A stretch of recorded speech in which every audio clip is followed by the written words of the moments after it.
In these next few questions, we really start to see the problem-solving nature of the paper come out. Firstly, ABC is a triangle. O is the point on BC such that BO to OC is 2 to 3. And just to help me remember that, I'm just going to write 2/5 and 3/5 here in this setup.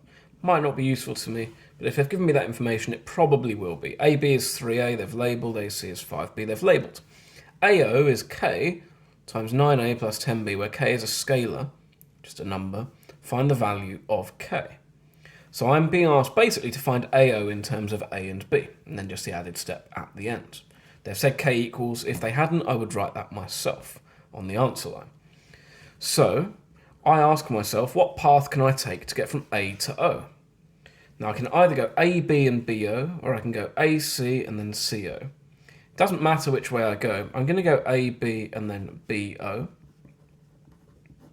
But you could go the other way just as well. And AB is nice and easy. I know AB is 3 lots of A. It tells me that on the diagram. But BO is slightly more difficult. I can't work that out at the moment. But what I do know is that BO is going to be 2/5 of BC. 2/5 of BC. So if I can find BC, then I can find AO. And indeed I can find BC fairly easily, because BC, if I look here, B to C is just negative 3A plus 5B. Negative 3A plus 5B. I'm going BA, so opposite direction makes my vector negative, and then plus AC. So now I just need to simplify. So I have 3A, and then I've got subtract 6/5 A, and then add 2B. So 3 subtract 6/5 is 9/5, 9/5 A, and I'm adding 2B. I'm adding 2B. Now look at the form I want this to be in. Some number out there, and then I want a 9 multiplying my A and a 10 multiplying my B. Well, to get the 9 multiplying my A is nice and easy. I need to take out a factor of 1/5. That would give me 9A. That's just 9/5 A, right? 9/5 A divided by 1/5 is just 9A. 2B divided by 1/5 is 10B, and that's good. That gives me confidence that I've got this correct, and therefore K is equal to 1/5. That's my final answer. So all we're doing with any vector question, writing the information that we have and then breaking it into smaller steps that we can use to solve our problem. Our next question is an enlargement question. On the grid above, enlarge shape A by scale factor negative 2.5. That's not very nice. Centre 2, 2. So I mark my centre before I do anything else. And the way we approach this scale factor, or the way I will anyway, is I will get a vector that joins a given point to my centre of enlargement, and I'll multiply it by that scale factor.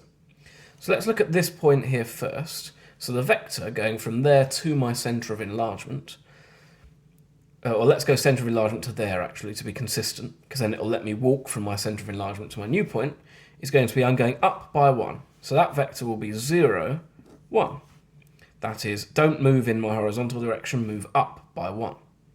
And I need to multiply that by negative 2.5. Now I'm expecting my shape over here somewhere. Negative scale factor moves it to the other side of my centre of enlargement. And it's also going to be larger by a scale factor of 2.5. So that gives me some hints, at least, some useful information. I multiply this by negative 2.5 then, and I get 0, negative 2.5. So I now need to follow that vector, 0, negative 2.5. Puts my new point here. Okay, well let's see how that goes. So we can do the same thing here. So now my vector is 0, 2. And so that new vector will be, multiplying by negative 2.5, 0, negative 5. So I go 0, negative 5, which puts me here.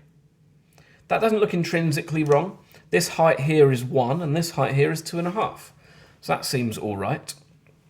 Let's do the same thing for another couple of points. Let's look at this point here. This point here. So I now have 1, 1. So that's going to be negative 2.5, negative 2.5.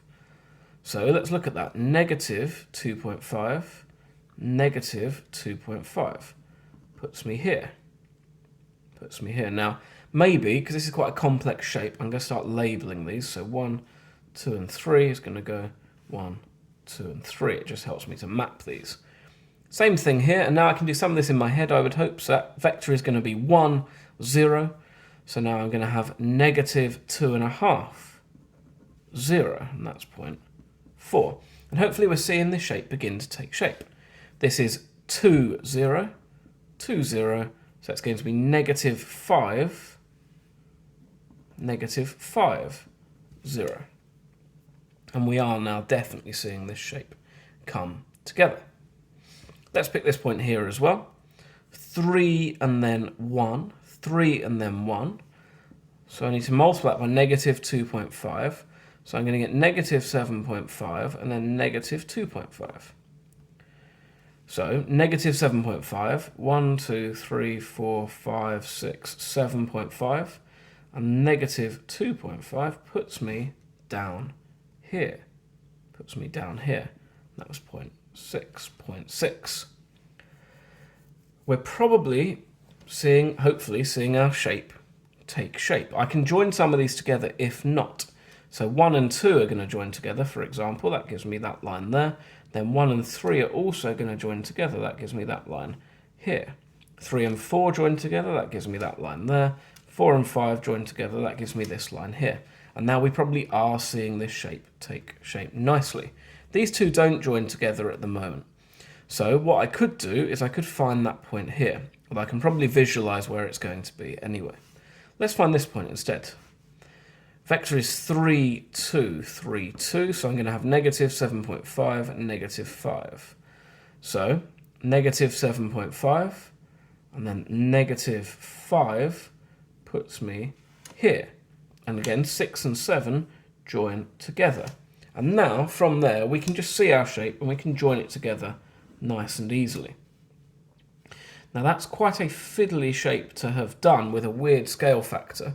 But you'll see here, just to check, we used to be 3 long and now we are 7.5 long. We've expanded by the correct scale factor, so I can check all of that. We've rotated 180 degrees around that centre, and we're on the other side of our centre as well.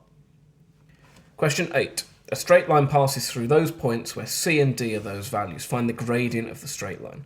You know the gradient is change in y over change in x.